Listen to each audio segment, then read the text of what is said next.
Vamos falar aqui sobre paternidade e pastoreio. Essa questão da paternidade faz um pouquinho mais que 2 anos, porque em 2011 o pastor Jamê teve não é que teve um sonho, ele acordou de madrugada incomodado com essa palavra e mandou um e-mail. Não sei se mandou para mais gente, mas mandou para mim. E esse e-mail se transformou depois numa matéria da revista Impacto, no jornal Grupo News, e desde 2011, então, a gente pegou o rumo de trabalhar com liderança, em vez de liderança convencional, liderança baseada em paternidade. Então, 2011 para 2019, já estamos entrando no 9º ano de estar trabalhando e aprofundando esse assunto, né? E é uma coisa interessante, quanto mais você trabalha, parece mais coisas descobre, né? Não fica na mesmice. Bom, então, vamos lembrar que Deus é Pai desde a criação. Até por causa da criação Ele é Pai. Essa é uma das características que há na pessoa que é Pai. É ser o Criador, que dá vida, né? E esse atributo, Deus, Ele propôs transferir ao homem. Ele podia ter criado toda a humanidade que ele desejava de um evento só, como talvez fossem os anjos, né? Mas Ele criou o homem e criou um sistema de procriação, de maneira tal que o homem participou dali em diante da criação da humanidade. E esse sistema de procriação que Deus propôs brilhantemente inteligente, porque sempre cabe mais um. E dessa maneira não era um clube fechado, e sempre cabe mais um, e coube também o próprio filho dele nessa humanidade, né? Então, quando Deus reparte isso, a gente vê lá no Gênesis, quando fala de multiplicação, fala de ser um só carne, ele está falando exatamente desse aspecto. Depois do pecado, o termo Deus foi se descaracterizando daquele Deus original e muitas coisas foram se tornando Deus. Então, eventos da natureza, trovão, chuva, sol, lua, isso daí passaram a ser considerados como deuses, além de outros que os homens inventavam, né? E cada vez que o homem inventava, criava, imaginava que alguma coisa fosse Deus, ele passava a ser escravo desse Deus, passando a servi-lo. A gente está falando disso na antiguidade, mas hoje não é diferente, né? As pessoas têm seus deuses e servem seus deuses, são escravos desses deuses, né? E mesmo aquele que se diz ateu, tem no próprio ateísmo a sua maneira de ver Deus, né? Porque o ateísmo absoluto é uma coisa muito difícil, né? Filosoficamente se admitir. Então, isso foi o que aconteceu durante toda a humanidade. Então, Deus precisava recuperar o verdadeiro espaço, a verdadeira imagem de Deus. Então, quando a gente vamos dar um passo grande agora, com os hebreus, não somente com os hebreus, mas especialmente com os hebreus, Deus começa a se revelar de maneira pessoal, de maneira de ser qualificado, identificado, singularizado daquilo que era chamado de Deus. Deus tornou-se um nome genérico, né? Você pode até pensar no próprio remédio hoje, né? Tem um nome genérico que serve para todos os remédios que tem aquele componente na fórmula. E depois tem aquele original, né, que se dá ao nome, né? Por exemplo, você fala em dipirona, tem várias dipironas no mercado, mas tem uma que chama Novalgina, né? Então, há uma distinção. Como que nos dias de hoje, quando a gente fala assim, Deus com D minúsculo, a gente está referindo a qualquer Deus, inclusive ao Deus desse século, inclusive ao demônio, ao diabo. A gente refere-se a ele como Deus, mas é um Deus minúsculo, né? Agora, quando a gente quer falar do Deus verdadeiro, a gente grafa com D maiúsculo. Então, com os hebreus, Deus começa a se revelar e associa o nome dele a algumas experiências pessoais que estavam acontecendo, ocasional. Então, a gente vê que Deus proverá, a partir da experiência de Abraão, ao Isaac ser poupado do sacrifício, né? Deus, nossa bandeira, Deus é o Deus que cura, enfim, você vai encontrar vários nomes para identificar de que Deus estava se falando. E estava falando desse Deus original, desse Deus verdadeiro. Então, muitos oravam para identificar esse Deus. Na relação dos hebreus, falavam o Deus de Abraão, porque Abraão ele distinguiu-se por ser aquele que servia ao Deus verdadeiro em meio a um mundo de idolatria.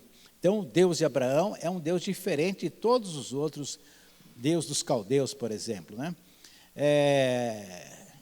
O Deus de Elias, quando Eliseu iniciou seu ministério, estava identificando a quem ele estava se referindo.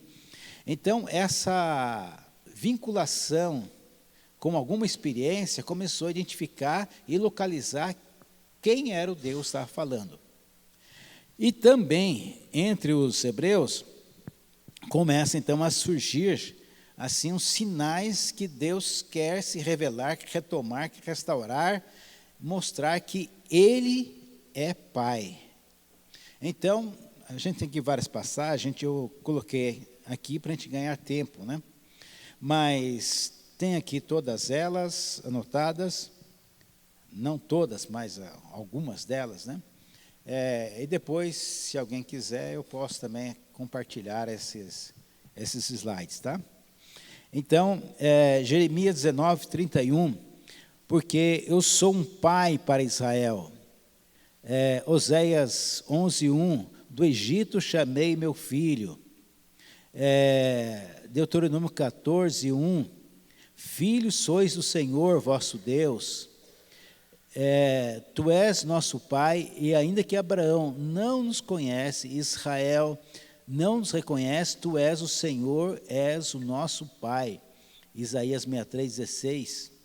O Senhor, ó Senhor, tu és o nosso pai.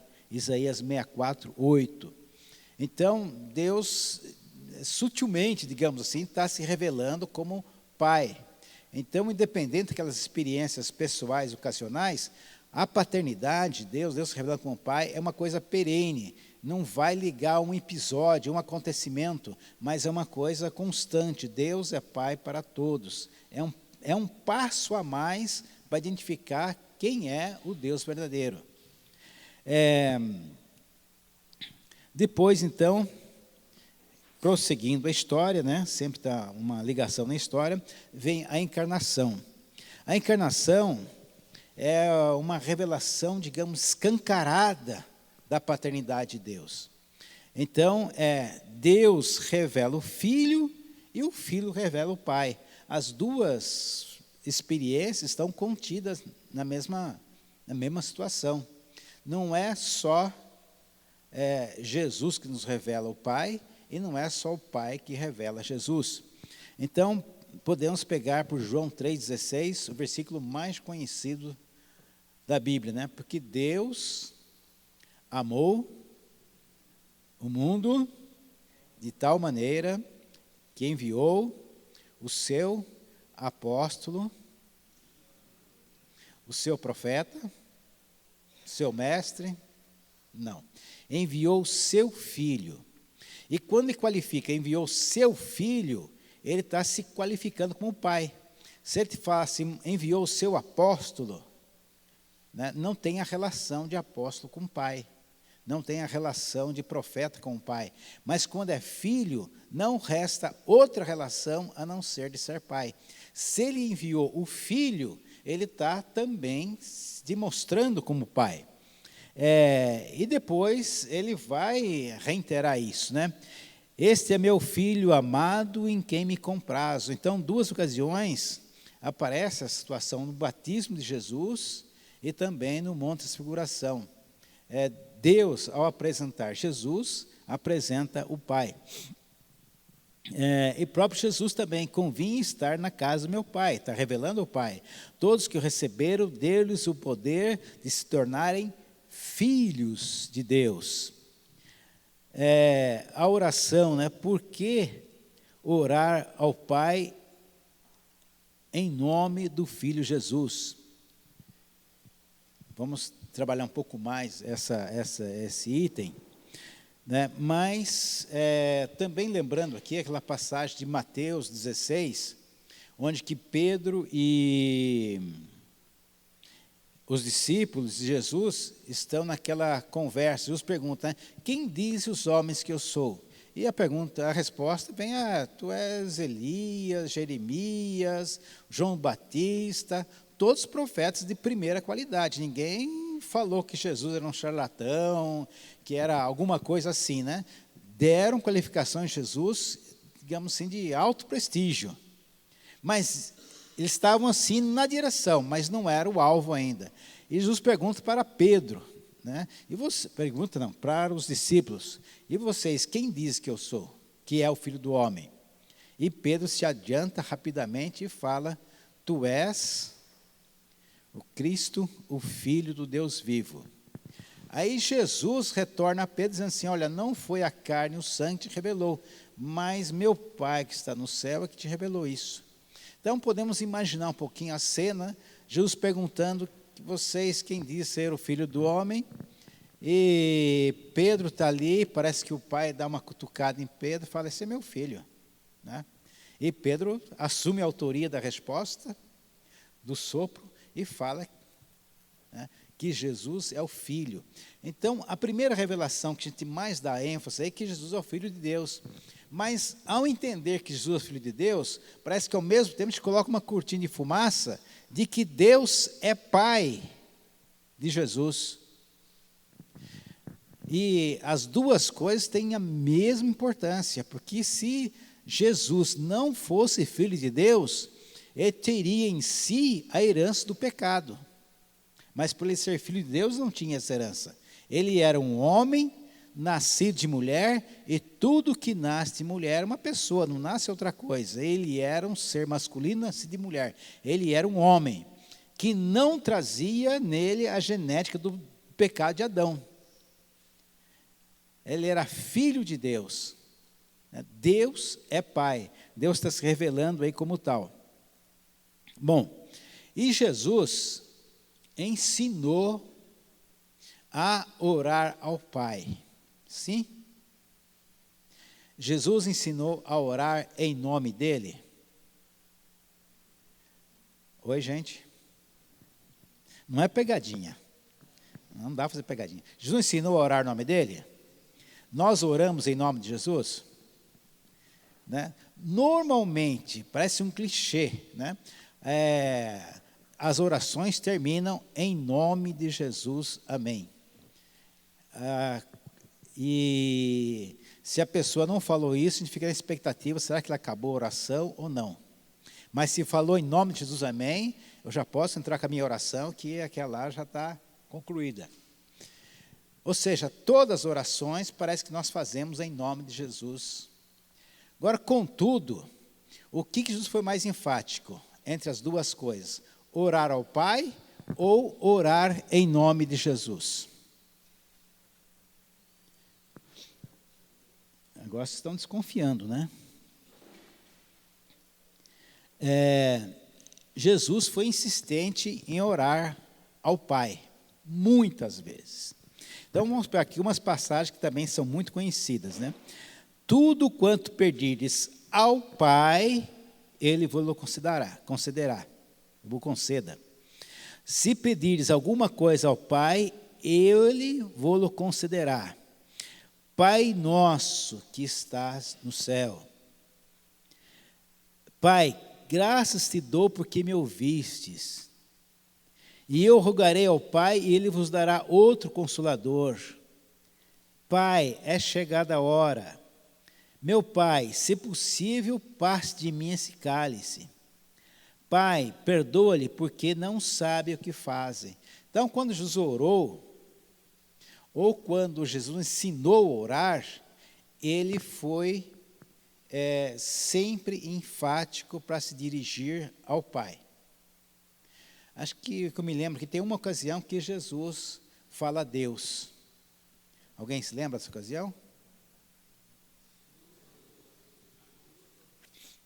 Deus meu, por que me abandonastes, né?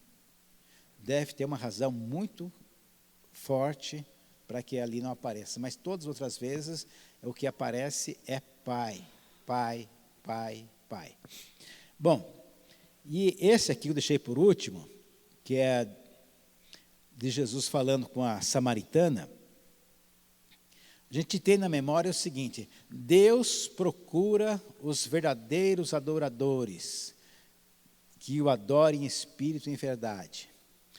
Se a gente pedir para recitar, normalmente a pessoa fala assim, Deus procura. Mas quando você olha lá, Jesus não falou que Deus procura, falou que o Pai procura os verdadeiros adoradores. É interessante como nós estamos tão inculcados com Deus, com a palavra Deus, que Pai também assim, por trás é uma fumaça.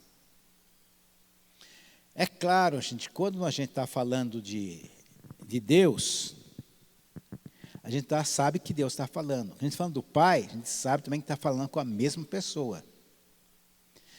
Contudo, se Jesus ensinou, fez trajetória de ensinar a falar com o Pai, deve ter uma razão.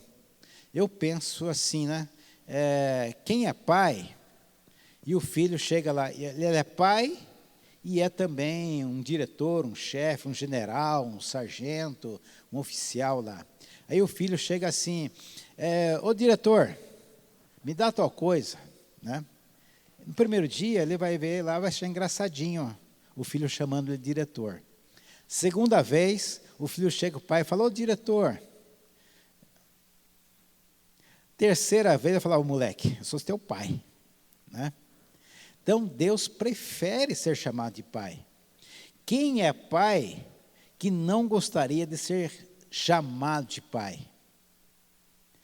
Vi teu filho te chamando de outro nome, com outro cargo, outra categoria. Porque quando você coloca um cargo na frente, seja um comandante, um general, ou coisa do tipo, você está colocando uma função ali, né? Então você está se relacionando com aquela pessoa porque ele é o general, porque ele é o chefe, porque ele é o diretor. Agora, quando você fala pai, você qualifica a relação que está se tendo de família, né? Bom, então, contrário à nossa prática, Jesus deu menos ênfase a orar no seu nome do que orar ao Pai. Então, vejamos quando Jesus fala para orar no nome dele. E tudo quanto pedirdes em meu nome, isso farei, a fim de que tudo quanto pedirdes ao Pai em meu nome, ele vos conceda. Se pedirdes alguma coisa ao Pai, ele vos concederá em meu nome. Então, orar em nome de Jesus é bíblico. E se a gente fosse poder colocar em quantificar isso daí, mais bíblico do que orar em nome de Jesus é orar ao Pai. Mas, na verdade, o que existe é uma perfeita coerência de se orar em nome de Jesus e orar ao Pai. Quando a gente faz alguma coisa em nome de alguém, é porque nós somos como um procurador desse alguém. É que nós somos como que estamos fazendo as coisas no lugar desse alguém. Alguém viajou, teve lá meu genro, minha filha, eles mudaram de país e deixaram comigo uma procuração para tratar dos interesses deles aqui, né? Então, essa procuração tem que agir para atender os interesses dele. Não é uma coisa que eu tomo posse para agir para mim mesmo, nos meus interesses. Então, tem que fazer as coisas como se ele estivesse aqui fazendo, cuidando disso. Então, orar em nome de Jesus é usar essa procuração que Jesus nos deu para agir como se fosse ele. E se ele ora ao Pai, obviamente também nós deveríamos dirigir ao Pai. Então, o Pai não era alguém estranho, não é alguém estranho para Jesus. É alguém da intimidade da família dele. E se eu estou no lugar dele, em termos de oração, eu tenho que falar com o Pai dele, que também é meu Pai. Então, falar em nome de Jesus, sem se dirigir ao Pai, é uma coisa... Orar em nome de Jesus sem dirigir ao Pai é uma coisa que não é tão coerente como se... né? Lógico, volto a repetir, nós estamos orando, quando eu falo Deus de Isaac, Deus de Abraão, Deus de Jacó, quando eu falo Deus de Elias, quando eu falo Jeová, minha Jirê, Jeová, Deus proverá, Deus é nossa bandeira, tudo isso, eu estou me dirigindo à mesma pessoa, mas só que estou usando palavras que são certas, mas não são as preferidas por Deus, pelo que nós entendemos. E quando a gente se distancia dessa prática, a gente também vai se distanciando do Pai. Vai distanciando dessa relação com o Pai. Vai criando outras formas de relação, mas essa daí fica meio que adormecida. Agora, se eu treino a falar com o Pai, Pai, pensando no Pai, eu vou aquecendo a minha relação com Ele. Bom, dando sequência ao ministério encarnacional de Jesus, surge então a igreja. A igreja, ela entende essa revelação e manifesta, ele vive essa relação. Entende que a paternidade de Deus é um tributo transferível ao homem. E agora com Jesus, dentro dessa nova realidade espiritual. Então Pedro, lá em Atos 1, ele 2 vezes vai estar ali presente a expressão Pai, mas de maneira oculta, igual o pronome oculto, né? Então, ele começa explicando o que está acontecendo naquele dia lá, citando Joel, e diz assim: vossos filhos e vossas filhas terão visões, e vai os filhos, as filhas, os jovens, né, os velhos, mas começa lá, quem é que tem filhos e filhas? A quem está se referindo essa relação? Então, para as pessoas, pais, vossos filhos e vossas filhas. E ao terminar o sermão, volta a mesma compreensão, né? A promessa é para vós e vossos filhos. Ou seja, pais, a promessa para vocês e para os filhos de vocês. A igreja tem uma natureza familiar. Isso é percebido porque dentro da igreja nós somos todos adotados, né? Nós estávamos perdidos no mundo e Jesus nos trouxe de volta. O Pai nos trouxe de volta através de Jesus. Então, somos todos filhos adotados. Tem uma experiência que a gente ouvia e aprendemos a usar ela para evangelismo, que dizia o seguinte, né? Era uma ilustração. Um menino tinha um barquinho que ele gostava de usar esse barquinho, brincar com ele na enxurrada e tal. E um dia a enxurrada levou o barquinho dele embora. E ele ficou, né, sem o barquinho. Um dia andando na cidade, ele olhou na vitrine da loja e viu o barquinho que tinha construído lá na loja para vender. E ele então entrou na loja e conversou com você, que o barquinho é meu e tal, e o dono falou, não, você só vai levar esse barquinho se você pagar por ele, custa tanto. Ele voltou para casa, aborrecido, tal, chateado, e contou para o pai. O pai deu dinheiro para ele, foi lá, comprou o barquinho, e ele vinha abraçado com o barquinho, dizendo, agora você é meu 2 vezes. Você é meu porque eu te fiz, e você é meu porque eu te comprei. Então, nós somos assim, né? Todos os homens fomos criados por Deus. Não existiria ninguém sem o fator de Deus ser criador nosso. Mas há uma diferença desses que foram, todos que foram criados a partir de Deus, daqueles que foram comprados por Deus, né? Então, nós fomos adotados, fomos trazidos de volta para casa, né? Então, a igreja são famílias humanas compondo a família de Deus. Essa é uma expressão também, a família de Deus, bíblica, né? Todas as descrições das relações da igreja são oriundas da família. Então, a igreja começou a aparecer, surgir e tal, e como a gente vai chamar as pessoas, né?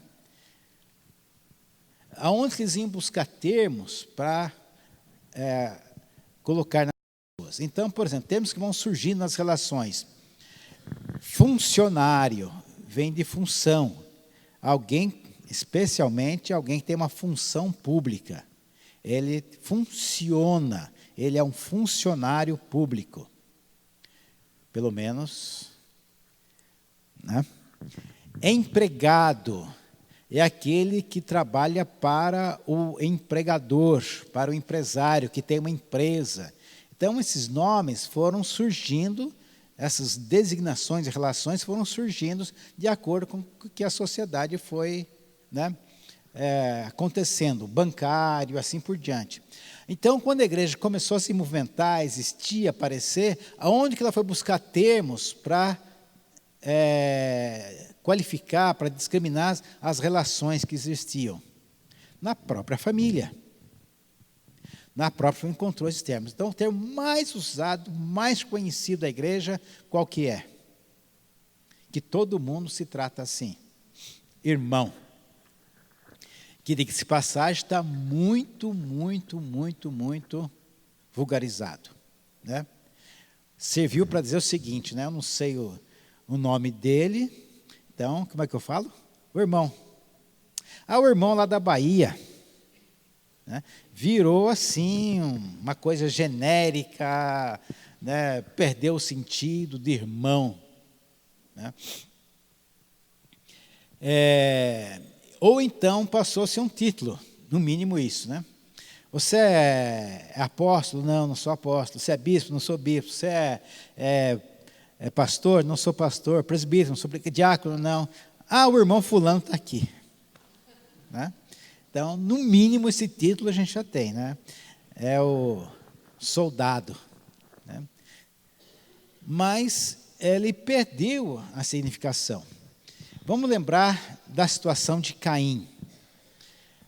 O que aconteceu com Caim, que todo mundo lembra? Matou quem? O irmão. O primeiro fratricínio da história, né?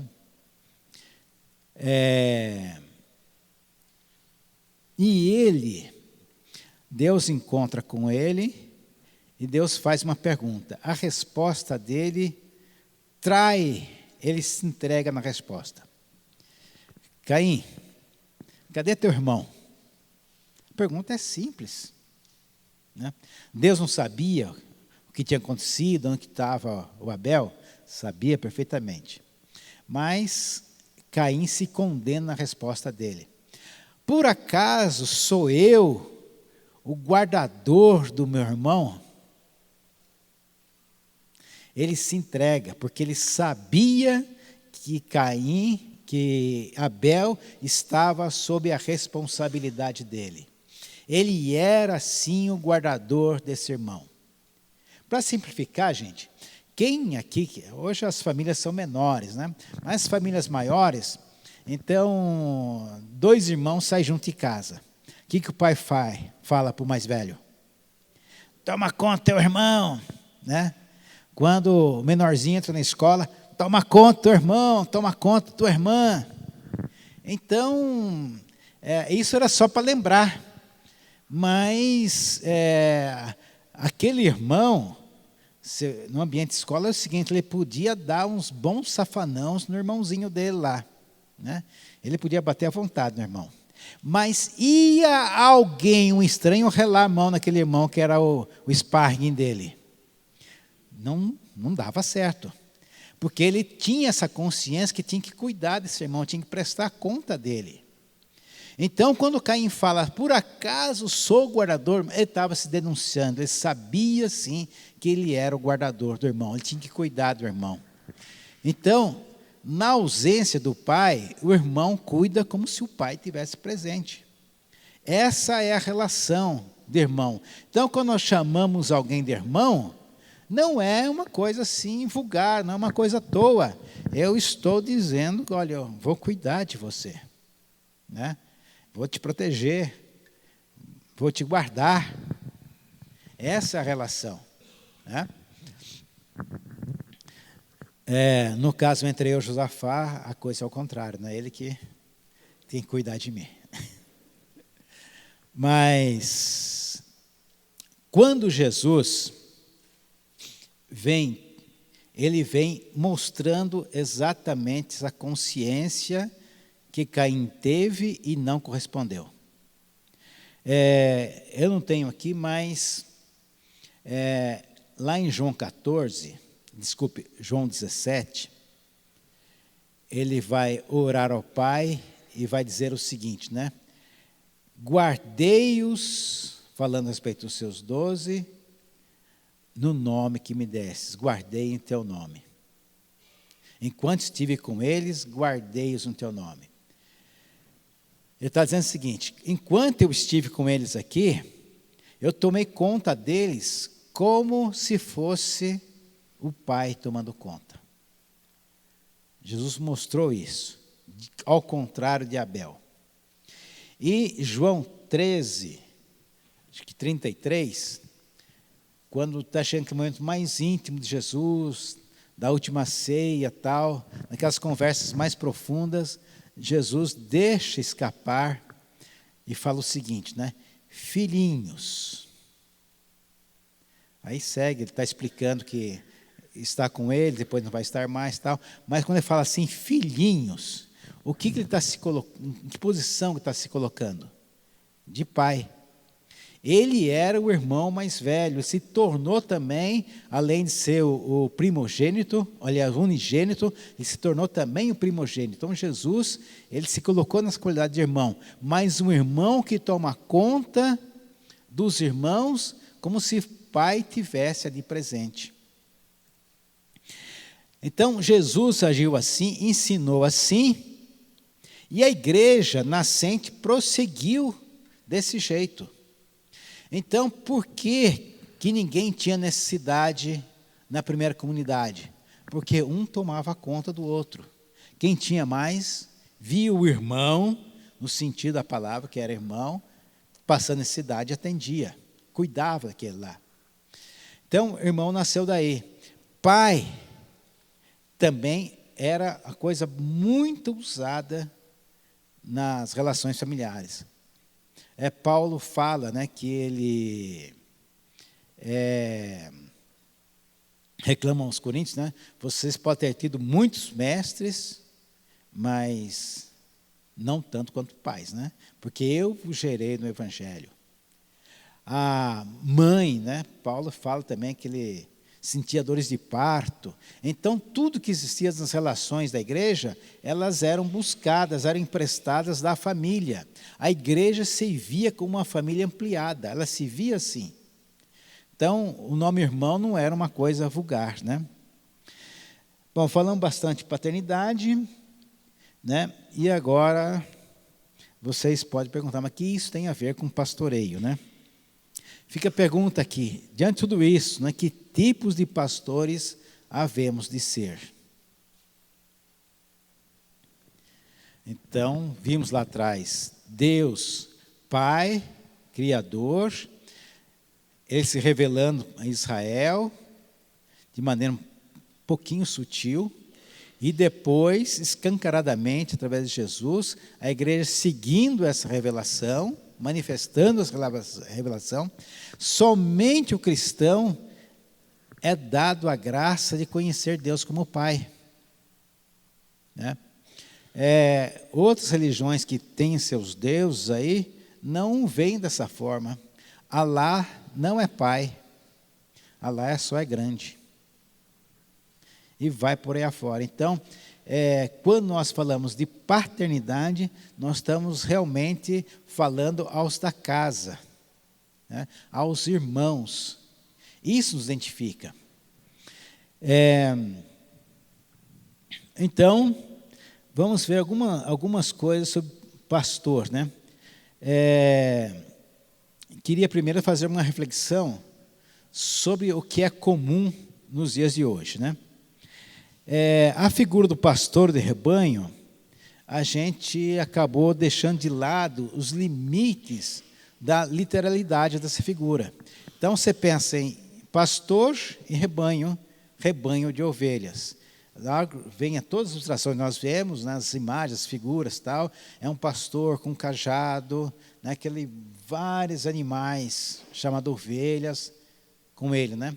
A própria Jesus falou dessa figura, né? João 10 fala do bom pastor. Mas essa figura ficou em nossa mente, é uma figura que tem seus limites e que às vezes a gente não atenta para esses limites. Primeiro, o pastor de ovelhas, ele é um pastor de animais. Ele é um homem com todas as faculdades, né? Sua empatia, sua inteligência, suas emoções, tudo isso diante de um rebanho de animais que estão limitados a seus instintos. Quando nós falamos de pastor de almas, pastor de pessoas, não são animais. As pessoas também têm seus sentimentos, também têm as suas empatias, etc. São pessoas. E o pastor nada mais é do que, nesse aspecto, também uma ovelha.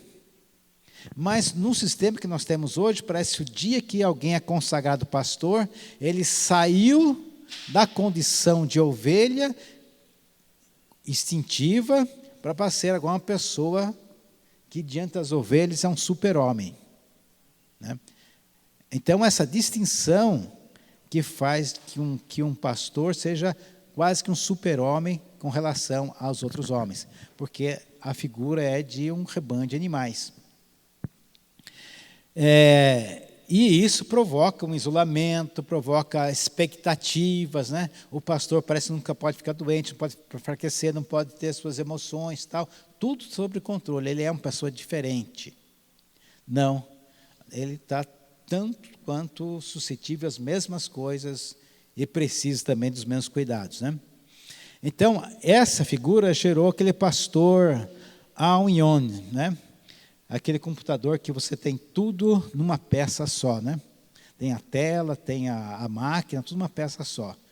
Ou então, mais popular, se vira nos 30, né? Ele faz casamento, faz batizado, aconselha, ajuda financeiramente, corre aqui, corre ali, controla o dízimo, deposita na conta, né?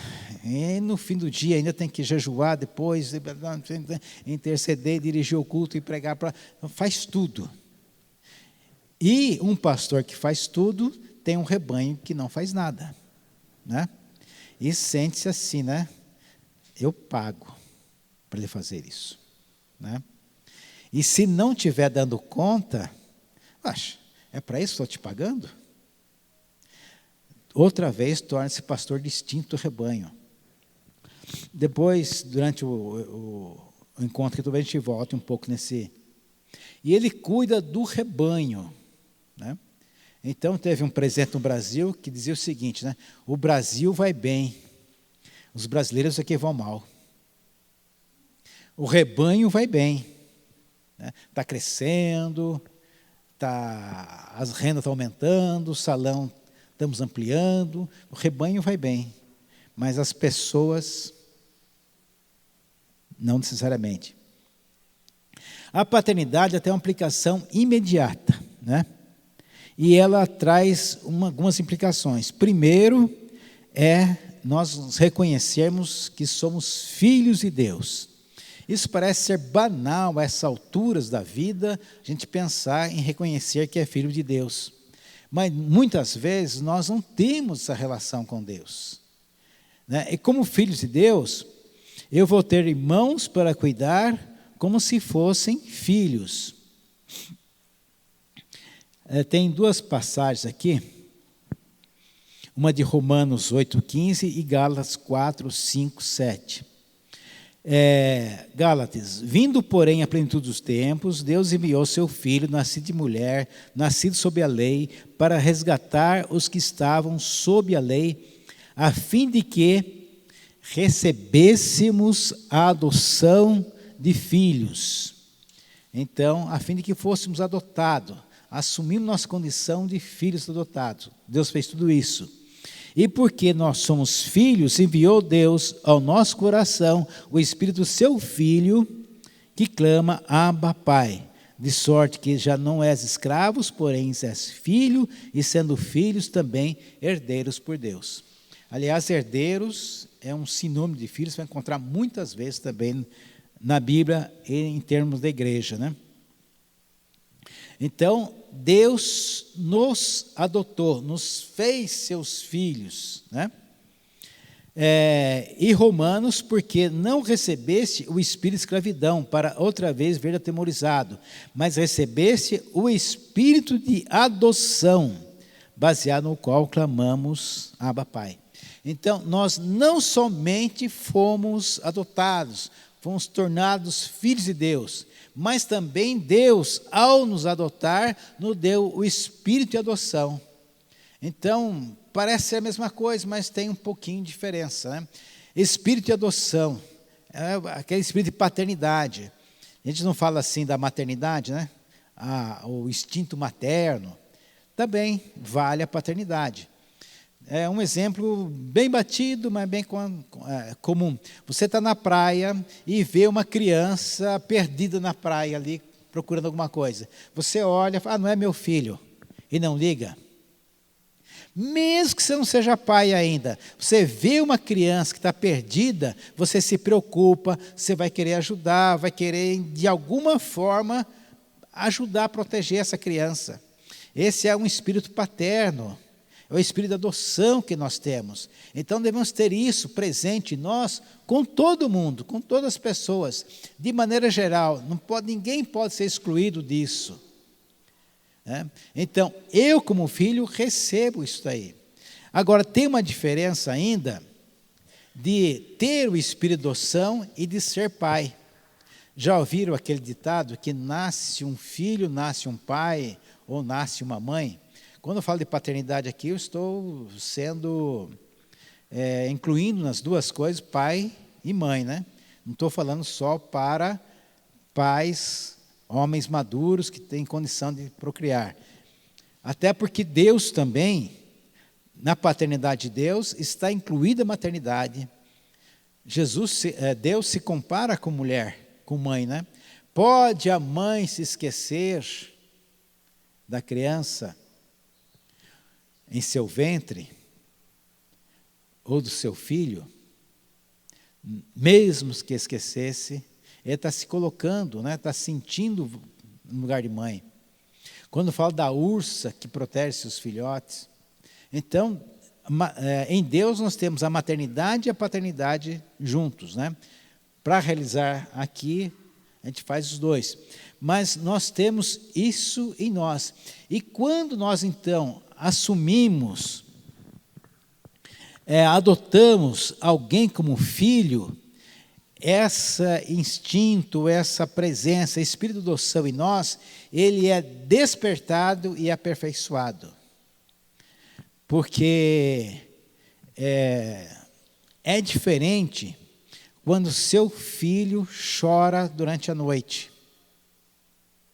Se o filho do vizinho está chorando, fala, meu Deus, essa criança não vai parar de chorar. E vai despertando uma irritação. Você tem uma certa paciência e depois vai despertando a irritação. Mas se é teu filho que está chorando à noite, você embala ele no colo e troca e aquece a barriga e tenta fazer de tudo, né? Chega uma hora e fala assim, poxa, se essa dor tivesse em mim, eu sabia o que fazer. Então, você passa a ter uma outra maneira, quando esse filho te forma como pai. Eu viajei de Belo Horizonte para São Paulo a semana passada e dividi o banco do ônibus com uma mãe e uma criança, né? Lá uns 4 anos, né? E logicamente a criança se virava, chutava, tudo, mas eu estava numa tolerância nem de pai, estava uma tolerância de vô, né? Vai estar difícil para ela, para mim, muito mais difícil está para ela, né? E ainda desci numa parada, comprei umas balas para ela ainda. Mas, por quê? Eu passei pela experiência, né? Eu sou pai, além de pai, sou vô também. Então, essas coisas foram se aperfeiçoando. Agora, se nós somos genéricos na nossa igreja, nossa comunidade, no lugar que nós estamos, ninguém é nosso filho, mas só tem um espírito de adoção, eu não amadureci ainda. Eu tenho apenas esse espírito de adoção em mim. Agora, a partir do momento que eu adoto alguém para cuidar, para viver ao lado dele e tal, eu preciso disso, porque isso vai despertar, vai revelar a paternidade de Deus em mim. Então, Ser pai é importante para os filhos, mas é muito importante para o pai. A gente não consegue amadurecer plenamente se nós não tivermos filhos espirituais. E ninguém pode dizer assim, um pastor tem uma igreja lá com 30, 50, 100 membros que são os meus filhos. Não, não é. Esses dias eu estava vendo na televisão um caso desse, né? Um casal lá, um pastor e a esposa tinham 50 e poucos filhos. Não tem 50 e poucos filhos. Né? Mesmo na família grande das minhas gerações passadas, 10 filhos, né? Já começava a ser grande. Até 5, 6, como era a minha, era normal, mas dali para frente começava a pensar em família grande. Então, 50 não é. Você é filho de um, de outro. E como pai, o que o pai mais quer, gente? Vocês não imaginam a minha satisfação o dia que o meu filho casou.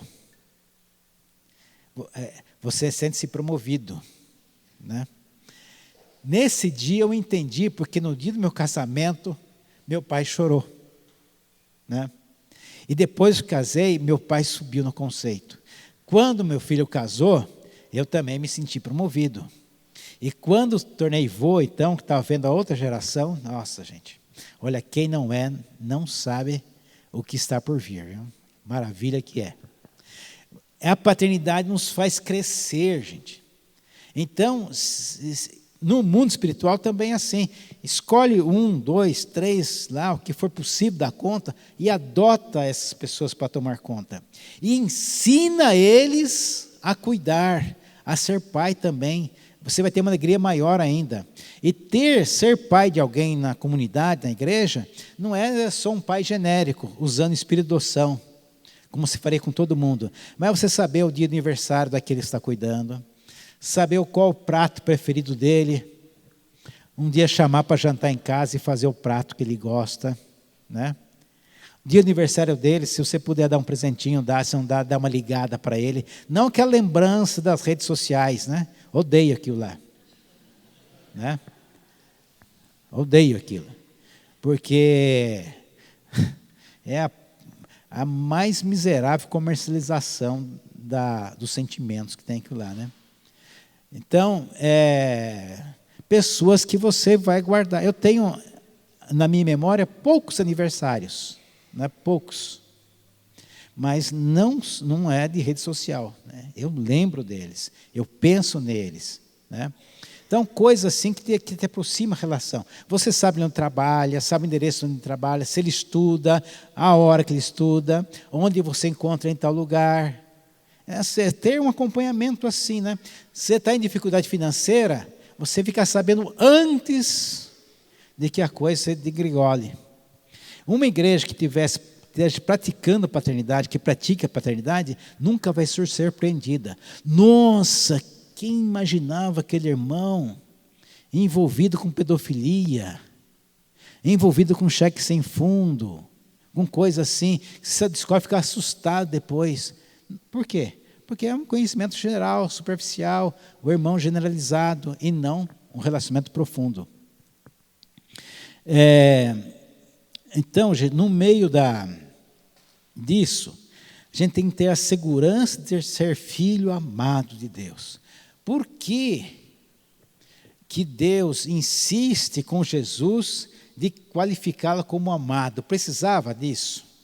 Jesus sabia que ele era amado, mas o Pai fazia questão de dizer, né? Esse é meu filho amado.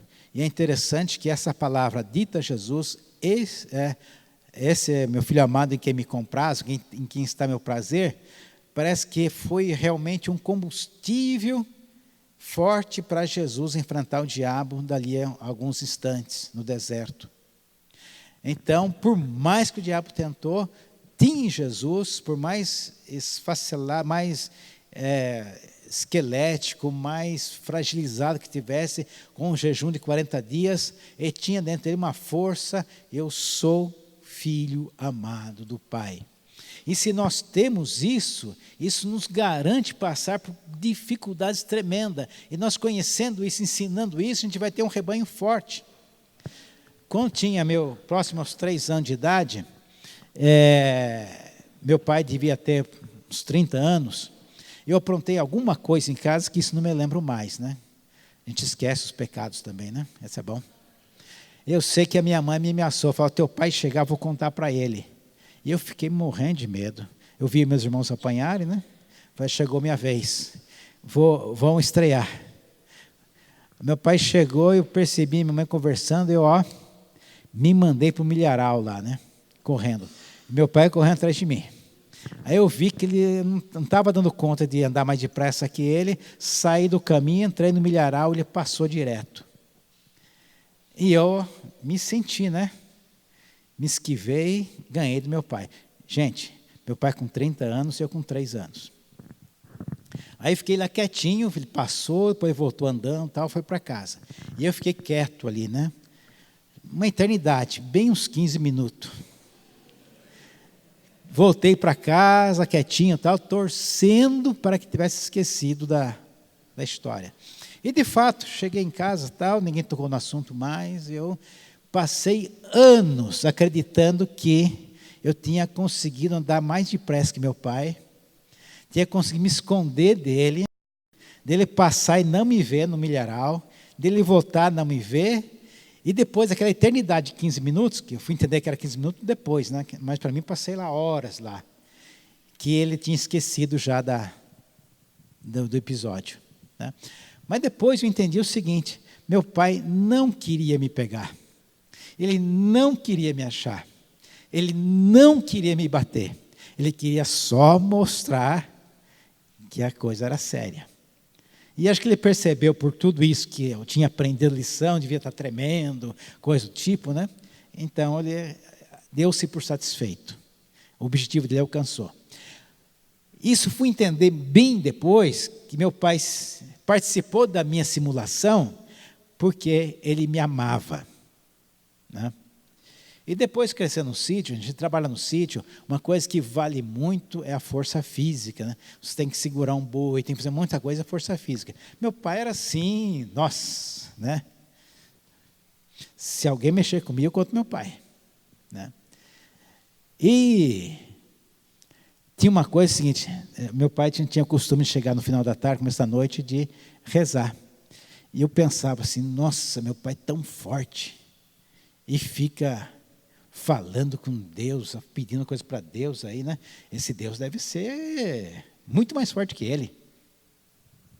E cresci com essas indicações na minha vida. Depois descobri tudo isso, né? Que a gente tem consciência, mas o que acontece, né? É sentir segurança. Meu pai tinha segurança, me transmitia segurança, né? E descobria mais tarde, mais conscientemente, que eu era amado. E no dia do meu casamento, eu lembro da cena, ele sentado assim numa mureta fora da igreja, estava chorando. Isso me deu uma compreensão grande do amor. E hoje, qual que é a diferença? Que essas coisas ficam compreendendo mais tarde, mas hoje eu compreendo que eu sou um filho amado de Deus agora. Então, quando estou em situação difícil, está apertado, tudo mais tal, o que vem à mente? Sou um filho amado de Deus. O diabo pode fazer, tentar o que quiser, mas eu sou um filho amado de Deus. Isso dá segurança para a gente, né? Despertar esse espírito de adoção em nós, para com todo mundo, ter uma empatia com todos, né? É ser pai e ensinar ao filho também ser pai. Sabe aquela pessoa que dá trabalho na igreja? Que sempre está precisando de alguma coisa. Sabe o que está faltando para ele? Filho. Ensina ele a ser pai. O dia que tiver que se preocupar e cuidar de filho, você vai ver que ele não vai dar descanso. Eu passava um bom tempo com meu filho em casa, né? Tira o tênis do meio da sala. Aí, outro dia, guarda esse tênis. Aí um dia estava mais assim, menos paciência, falava mais alto com ele, né? Até quando você vai deixar esse tênis aí, rapaz? Uns 3 dias o tênis não aparecia mais na sala. Mas no 4º dia, ele ressurgia lá. Sabe o que sarou ele? Agora ele pedia para o filho dele guardar o tênis. Né? Perfeito. Nunca mais ele deixou o tênis no meio da casa. Então, gente, quando o filho passa a ser pai, você é promovido, você tem descanso. Então, quando uma igreja que não tem paternidade, que o pastor cuida do rebanho, não cuida de 1, 2, 3, ensinando outros a cuidar de 2, 3, assim por diante, ele se mata. E todo mundo fica ali de bico aberto, esperando aquela comida. Mas se aquelas pessoas também têm que cuidar de outros, você se vira.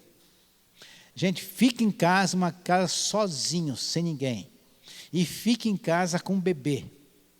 É totalmente diferente. Totalmente diferente. Então, nós precisamos ser pais. Não só porque as pessoas precisam de pais, isso é importante, mas porque nós precisamos de filhos. Né? Aquela expressão, dá-me filhos, senão morrerei, não é só uma necessidade materna ali, daquela irmã, mas nós nos garantimos a nossa ascensão espiritual, nosso crescimento espiritual, à medida que nós temos filhos. E à medida que esses filhos também têm filhos, isso vai gerando o crescimento, a edificação no corpo de Cristo. Então, haveremos de ser pastores, filhos amados de Deus, que são pais e que ensinam outros a ter filhos. E eu sugiro que a gente comece, pela oração, a criar essa relação com o Pai. Né? Então, o Senhor dos Exércitos me protege. Sim, me guarda. Ok, mas é diferente quando esse Senhor dos Exércitos, que te guarda, tem poder, Ele é também o teu Pai. Né? O general tem uma visão geral, mas o pai tem uma visão particular para o filho. Amém? Senhor, a Tua palavra, Senhor, para ser revelada, ser mostrada em nós, é tão cara, tão preciosa. São pérolas, Senhor. E para que nós tivéssemos condição de entendê-la, recebê-la, nós precisaríamos, ó Deus, do Teu Espírito Santo, precisaríamos, Senhor, ser comprados por Ti, para que fôssemos abertos a esta revelação, Senhor. Faz isso, Senhor, que a Tua palavra não seja ao vento nesse dia, Senhor, mas seja pelo vento levado ao interior dos nossos corações. Desperta em nós a Tua paternidade. Nós possamos receber esse tributo transferido para nós e sermos fiéis a Ele, Senhor. Possamos crescer nisso, Senhor. Nos ajuda, Deus. Em nome do Teu Filho amado, Jesus Cristo. Amém.